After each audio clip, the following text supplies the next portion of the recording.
నారా రోహిత్ గారు అంటే నాకు చాలా ఇష్టం. నారా రోహిత్ అంటే ఆ వాయిస్ అంటే నాకు బ్రహ్మాండమైన ఇష్టం. ఆ వాయిస్లో స్వీట్నెస్ ఉంటుంది.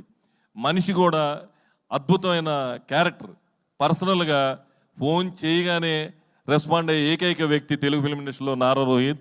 ఏ విషయంలో అయినా ఎక్కడైనా సరే మంచిగా 10 మందిలో ఎప్పుడు నవ్వుతూనే ఉంటాడు. 10 మంది కావాలని కోరుకుంటారు నారా రోహిత్ని. తర్వాత అతను ఈ సినిమా తర్వాత చాలా బిజీ అవుతాడు. నాకు అతను బిజీగా ఖాళీగా ఉండకుండా చూడటమే నా కోరిక. డెఫినెట్గా అతను హీరోగా యాక్ట్ చేస్తూ కూడా ఈ సినిమాలో ఒక మంచి క్యారెక్టర్ వచ్చిందని చేయటం అతని గొప్ప మనసుకు నిదర్శనం. ఆయన 10 కాలాల పాటు చల్లగా ఉండాలి.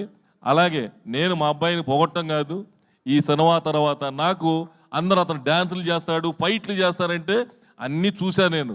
కానీ అతనిలోని నటన సీతా సినిమా, రాక్షసుడు సినిమాలో చూశా. అద్భుతంగా యాక్ట్ చేశాడు. ఈ సినిమా తర్వాత బెల్లంకొండ సురేష్, సాయి శ్రీనివాస్ గ్యారంటీగా మనలో ఒక స్టార్ హీరో ఈ సినిమా తర్వాత చాలా పెద్ద రేంజ్కి వెళ్తాడు. డెఫినెట్గా నేను ఈరోజు చెప్తాను, మీకు మళ్ళీ 30 తారీఖు తర్వాత ప్రెస్ మీట్ పెట్టి మరీ చెప్తాను ఎంత పెద్ద బ్లాక్ బస్టర్ అనేది.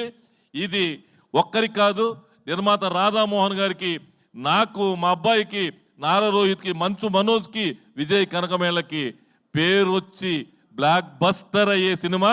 బ్లాక్ బస్టర్ కాకపోతే మీరు మా ఇంటికి రండి, నేను చెప్తాను సమాధానం. ఆ రోజున వచ్చి మీరు ఏం కావాలనుకున్నారో అది అడగండి. ఏంట్రా మీరు ఏం చెప్పారు, ఏం జరిగిందని అడగండి.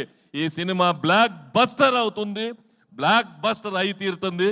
All the best entire team. నేను ఇంకెవరినైనా మర్చిపోయి ఉంటే మా ఎడిటర్ చోటా